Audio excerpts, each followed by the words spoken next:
1942년 2차 세계대전이 한창이던 시기에 미시시피주 파스카골라라는 작은 마을에서 발생한 독특한 침입 사건들이 많은 사람들을 놀라게 했습니다.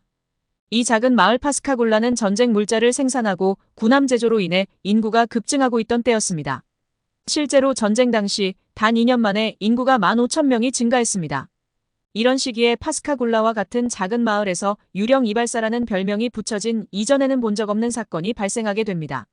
사회적인 변동과 전쟁의 그림자가 드리워진 상황에 이 사건은 사람들을 공황 상태로 몰고 갔습니다. 이 사건의 처음 시작은 1942년 6월 5일 빅토리스 여자 수녀원에서 일어났습니다. 이날 저녁 메리 에블린 브릭스와 에드나 마리 하이델의 침실에 누군가 침입한 것을 목격했지만 잡지 못하고 놓쳤습니다. 다행히 2명의 어린 소녀들은 다친 곳 없이 무사했지만 두 소녀들의 머리카락만 한 움큼 잘려나갔습니다. 브릭스는 이 침입자를 키가 작고 뚱뚱하고 흰 스웨트셔츠를 입고 있었다고 묘사했지만 이 묘사만으로는 단서를 찾기에 충분하지 않았습니다. 이 사건을 시작으로 같은 패턴의 사건들이 일어나기 시작했습니다.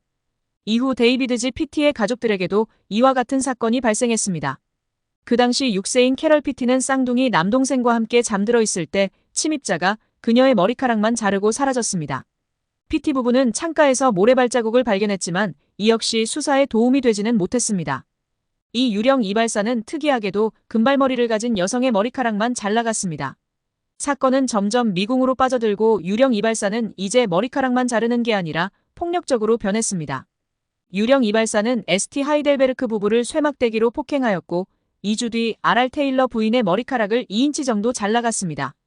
이 폭행 사건으로 인해 경찰은 8월 유령 이발사로 의심되는 용의자를 체포했습니다.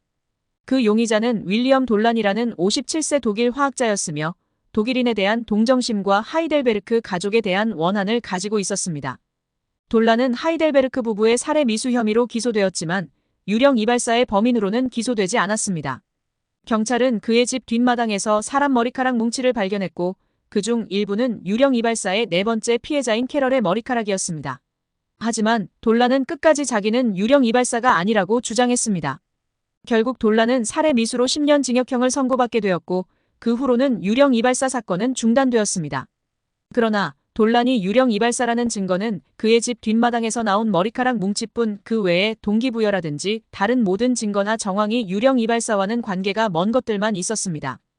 처음부터 경찰들의 초동 수사가 미비하여 이 사건은 미제 사건으로 남겨지게 되었습니다.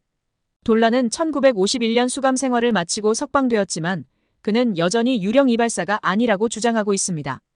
결국 유령 이발사라는 그의 정체와 목적, 그리고 그가 왜 그런 행동을 했는지 여전히 기괴한 이 사건은 아직까지 미궁에 빠져 있습니다.